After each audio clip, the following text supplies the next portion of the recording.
O Ciência e Fé começa agora, trazendo uma pessoa super especial para você. Fique ligado conosco aí, a TV Jet. Voltamos daqui um pouquinho.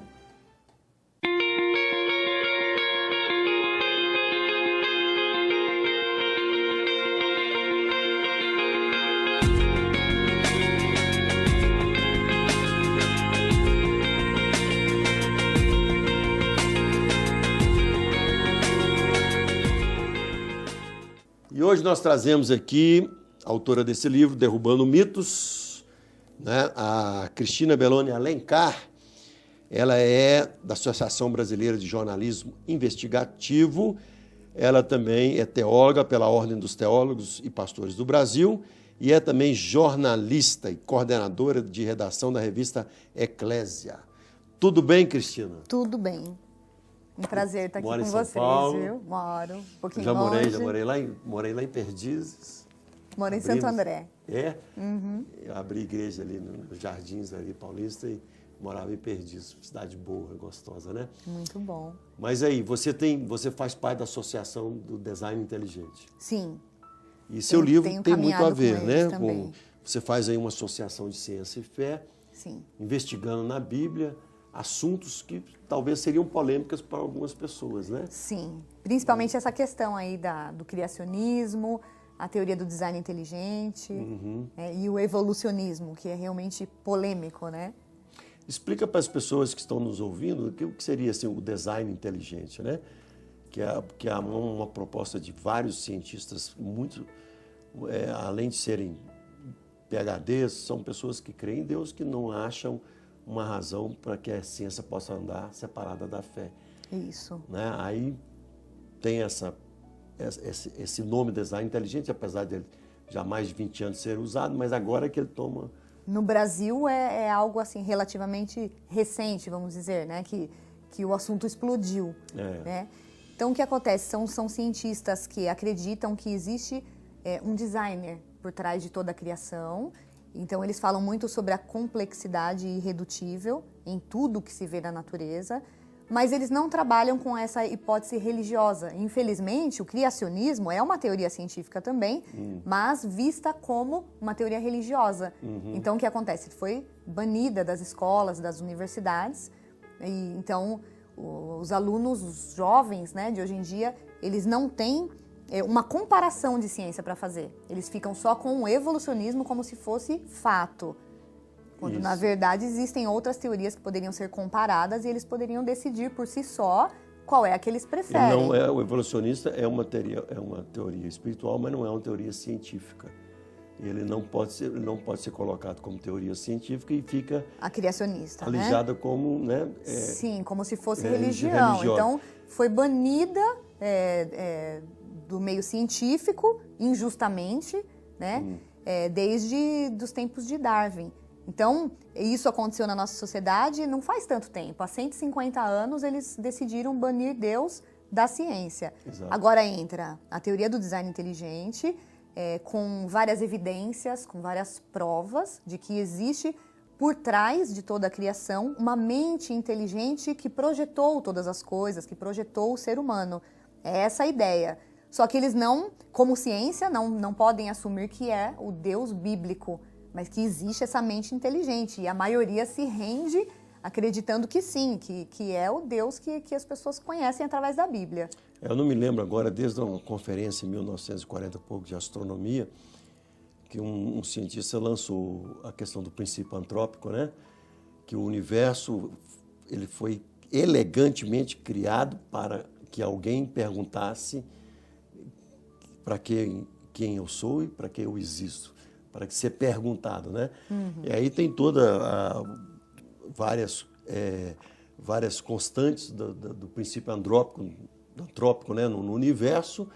Uma delas são as 4 forças, né, que milimetricamente, você pega a força eletromagnética, 10 elevada a menos 36. Se fosse a menos 35 ou a menos 38, o elétron escapava do átomo, quer dizer, nós não tínhamos molécula, não tinha nada. Né? É isso que eles chamam de complexidade irredutível. Irredutível. Não há como você reduzir, não pode acrescentar, tem que ser da forma como foi criado para que realmente aconteça dessa forma tão perfeita.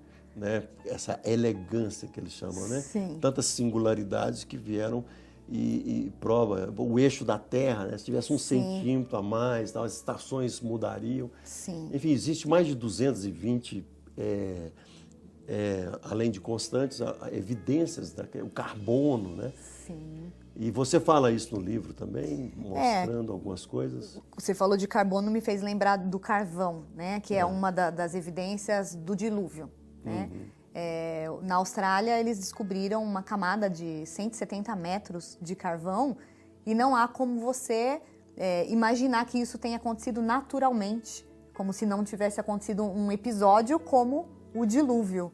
Não sei se você já ouviu falar dessa camada. Ainda não. Então, assim, para formar as turfas, você não consegue formar 170 metros de carvão. Só se realmente naquele local tivesse havido uma grande catástrofe hídrica, né? E que florestas enormes tivessem sido derrubadas ao mesmo tempo e sido ali enterrados, né? Seus troncos e folhas para se formar aquela turfa com essa espessura de carvão que foi encontrada nos dias de hoje.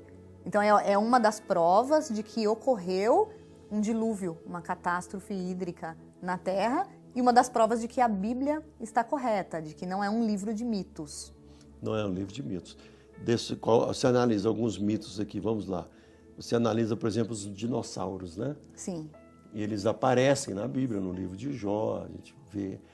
E eles não entram em contradição com todos os seus milhões de anos com a Bíblia, da maneira que a gente consegue enxergar. Qual que é a sua visão sobre isso, sobre a questão do dinossauro? Sobre a existência dos dinossauros?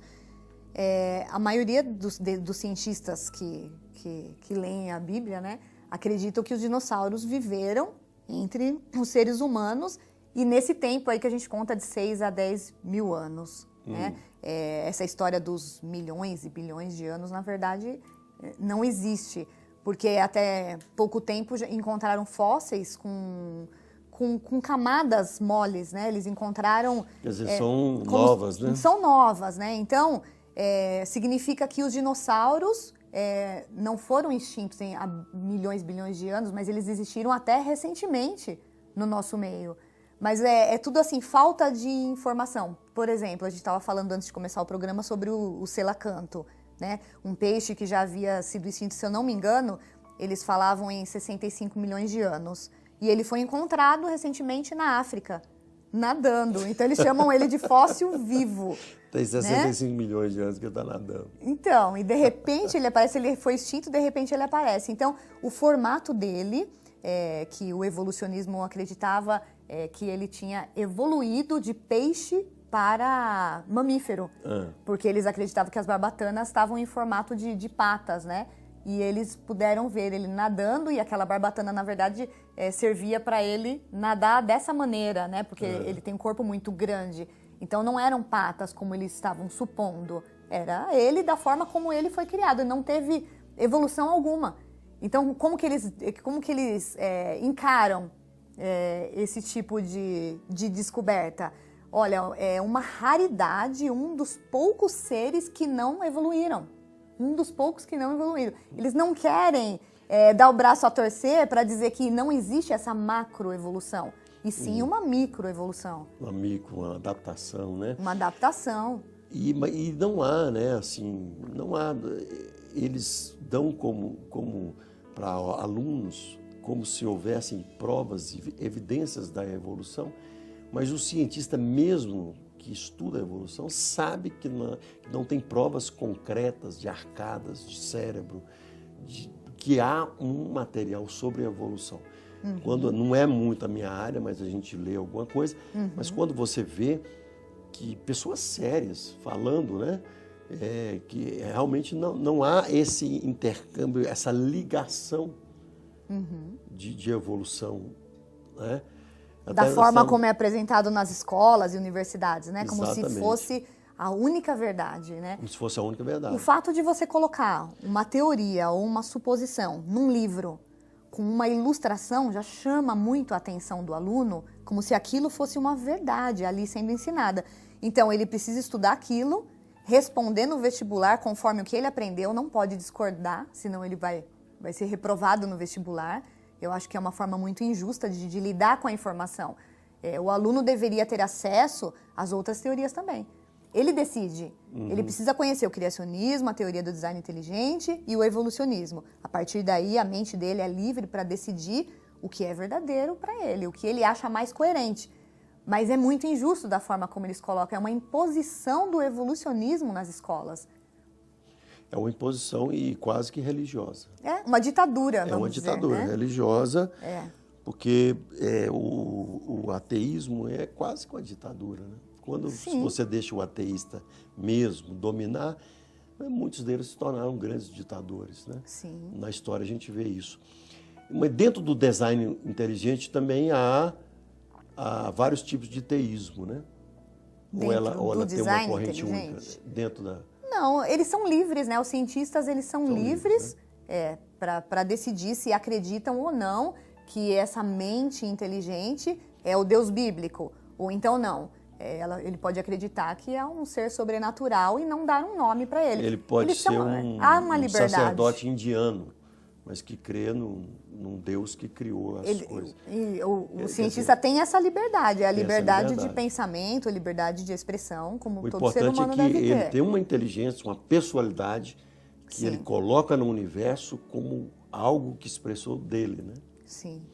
E é tão bacana isso, né, que você, por exemplo, você escreveu esse livro, então você lançou palavras da sua boca que se tornaram palavras aqui dentro do livro. E quando você vê a palavra de Deus, você vê, no princípio era o verbo e o verbo estava com Deus e o verbo era Deus. Quer dizer, Deus lançou pela palavra dele, né? Da palavra de Deus sai a criação. Sim. Não do corpo, mas da palavra de Deus sai a criação. É uma coisa fantástica, né? Enquanto que a Bíblia já estava quantos mil anos na frente, ela esteve quantos anos na frente. Você cita aqui, né? No livro de Jó, nós temos várias, como já cita, como se a terra fosse redonda, né? E alguns falam que é uma abóbora, tal, mas a gente vê que na palavra no grego ali é realmente redonda. Teve várias teorias, né, ao longo do tempo, de acordo com as culturas, né? O heliocentrismo, né? O geocentrismo. Até chegar no que a própria Bíblia fala, né? Você fala sobre isso aqui também, né? Falo um pouco sobre isso também. E a arca? Você falou sobre o dilúvio. Você estava me falando que agora há uma pesquisa de alguns criacionistas nos Estados Unidos que fizeram a arca. A arca em tamanho real, né? Em 2016, nos Estados Unidos. É bacana porque a gente vê a arca de uma maneira muito distorcida, né? Começando pelas crianças. O que se vê nas escolas bíblicas em relação à arca, o que é apresentado às crianças? Você já parou para prestar atenção? É um canoão, né? Mostra uma canoa e cheio de animais e mal você consegue enxergar Noé, imagina a família dele. Então a criança já nasce, já cresce com esse pensamento de que na arca era tudo muito apertado. É um mundo lúdico, né? Então já sendo trabalhado de uma maneira errada, né? Eu acho que isso precisa prestar atenção nisso, né? Porque essas crianças vão crescer, vão ser os jovens que vão defender a Bíblia. Mas elas precisam o quê? De evidências para poder defender. Então, ter uma arca em tamanho real dá uma ideia muito melhor de que havia espaço suficiente para todos os animais, inclusive para os dinossauros, né? Que, segundo os cientistas, há 58 espécies ou tipos básicos de dinossauros, sem contar suas diversidades. E a maioria de estatura pequena. O resto que a gente vê é de filme hollywoodiano, né? Acredita-se que eles eram todos gigantes, mas não, a quantidade de tipos gigantes são poucas. Então a maioria era de estatura pequena. Então, de acordo com esses estudiosos, caberia numa única sala da Arca de Noé todos os dinossauros e os demais animais em outras salas. Então, quando você vê isso em tamanho real, você consegue imaginar aquele espaço todo de armazenamento de alimentos, o espaço para a família de Noé.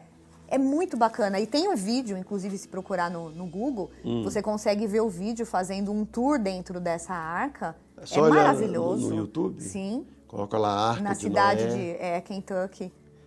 A Arca de Noé em tamanho real. Em tamanho real. Muito interessante. Então, assim, porque a Bíblia dá as muitos, medidas, né? Dá as medidas. Dá as medidas. Então, 150, né, de comprimento, 35 150. Por 15, de altura.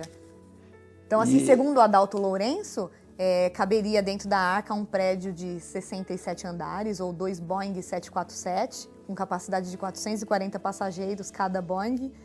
Então, você tem uma noção de tamanho da arca que é totalmente diferente dessa noção distorcida que a gente vem aprendendo. Era muito grande, né? Muito grande. Teve uma revelação de fazer uma coisa grande. A gente vai terminar esse bloco agora.